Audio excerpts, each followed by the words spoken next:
Welcome to Cruise News with the Travel Scouts. Let's quickly roll through the latest cruise news to get you fully up to speed. I have 11 big updates for you today. Let's go ahead and kick it off with number 1. Royal Caribbean has issued an alert to the passengers of the Symphony of the Seas, notifying them that this weekend's departure will be early, and if they miss it, they will be left behind. This alert involves the Symphony of the Seas embarkation from the Cape Liberty Terminal in New Jersey this Sunday, August 17th. It seems that the reason for this short notice bump up of the embarkation schedule is due to a military exercise. Royal Caribbean issued a statement to booked passengers saying, quote, "Due to a planned military exercise in the port area, we will need to depart earlier than originally scheduled. We will now set sail at 2 p.m. All passengers must be checked in and on board no later than 1:30 p.m. for the ship's departure." Royal Caribbean went on to say, quote, "If your scheduled arrival time is between 1:30 p.m. and 2 p.m., we kindly ask that you please arrive at the new times listed below. Arriving at your original time will result in missing the ship's scheduled departure." Now, the type of military exercise that is taking place has not been disclosed. If you are booked on this sailing, be aware and make plans for an early arrival. Next, also involving the Symphony of the Seas, number 2, Royal Caribbean continues to have glass panel issues on the Symphony of the Seas cruise ship. This time on the current sailing of the Symphony of the Seas, a panel broke on the sports deck near the zip line on deck number 16. This is the third panel incident in 2 months. The first of those involved a shattered panel falling dangerously onto the pool deck. Thankfully this time, while it did crack, it did not fall. Below it is the ship's popular boardwalk all the way down on deck number 6. As of the time of this recording, Royal Caribbean has still not revealed any findings regarding the cause of these ongoing incidents. Moving on to number 3, I have a hurricane season update. The Eastern Pacific is currently cleared. The big focus is, however, Tropical Storm Erin in the Atlantic. Looking at the storm's current path and progression, it is expected to become a hurricane early on Friday morning. And experts believe it will transition from a hurricane to a major hurricane sometime late Saturday night or into Sunday morning.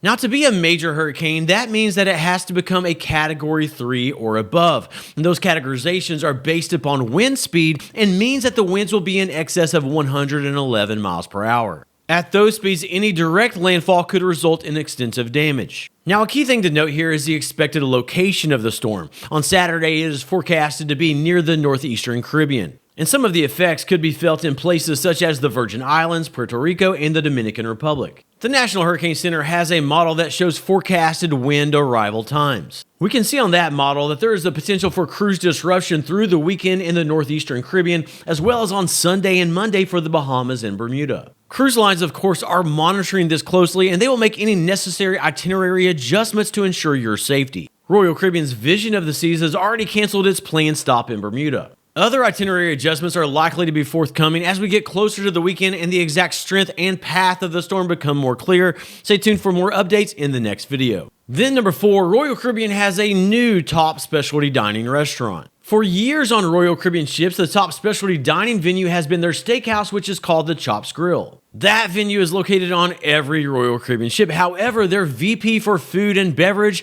has recently revealed that it is no longer their top specialty restaurant visited by passengers. That honor now instead belongs to Azumi, where you can get sushi or hibachi. Either way, that is 2 good options. Which one would you prefer? Okay, I have more cruise news pieces remaining, including some of the top headlines of the day, but now it is time for our fast mid-show check-in. In the last video, I asked, what type of excursion are you most likely to do on a cruise? I received input from nearly 8,000 of you, and here are the results. The largest portion, 48%, like to do a cultural tour to experience a location. Around 1 in 4, 26% prefer to do a beach day. A good portion, 19%, offer some type of activity, snorkeling, ziplining, something like that. And 7% prefer to go with another option. That was really good and interesting input. I loved reading about some of your favorite excursions. Thanks for that. Here is today's question. The question for today is one that I have never asked you before, and I'm very curious to get your input on. The question is, what impact does the cruise director and their staff have on whether your cruise is good or not? So here we're considering the cruise director and their staff that introduce the shows, host the trivia, host the game shows. They provide sort of the structure to the daily cruise events. How much would you say they impact whether your cruise is good or not? Would you say that they A, have a lot of impact,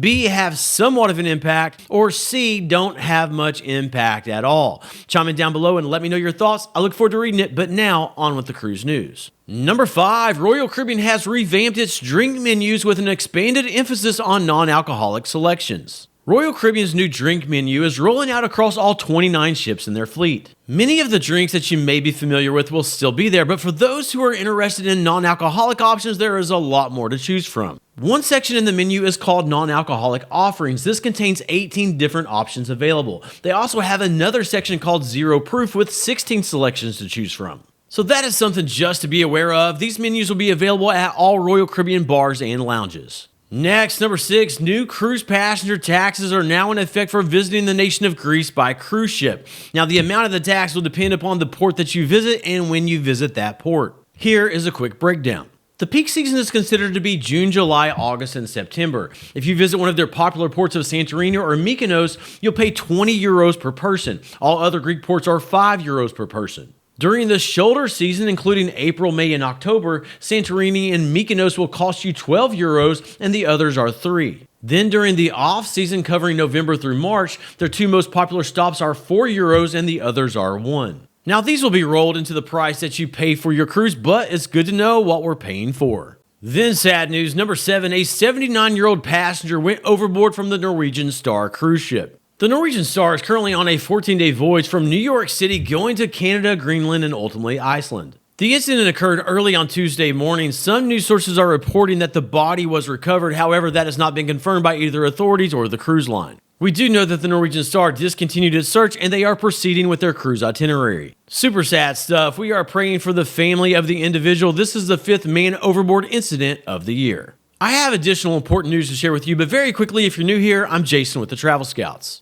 Our aim in each video is to put together the latest cruise news and deliver it to you in such a way that you're fully up to speed and it doesn't waste your time. So if you'll be cruising, definitely consider subscribing. Let's continue with the cruise news. Number 8, Forbes Travel Guide has announced that they are expanding into the river cruise segment. Forbes Travel Guide gives star ratings to recognize top luxury experiences. They have evaluated ocean cruise ships for quite some time, and earlier this year they expanded into cruise ship restaurants. Now they have revealed that they will also begin recognizing river cruise ships as well. All evaluations are done incognito, and those that qualify earn either a 5-star, 4-star, or recommended rating. It will be interesting to see which river cruise ships they believe are the best. Have you ever done a river cruise or are you interested? Let me know your thoughts down in the comments. Next, number 9, MSC Cruises has opened their North American sailings for the 2026-2027 cruise season. All in all, MSC will have 7 ships conducting voyages in North America. This will include a record 4 vessels homeported in Miami, 2 in Port Canaveral, and 1 in Galveston, Texas. Here on the screen is a quick glimpse at which ships that will include.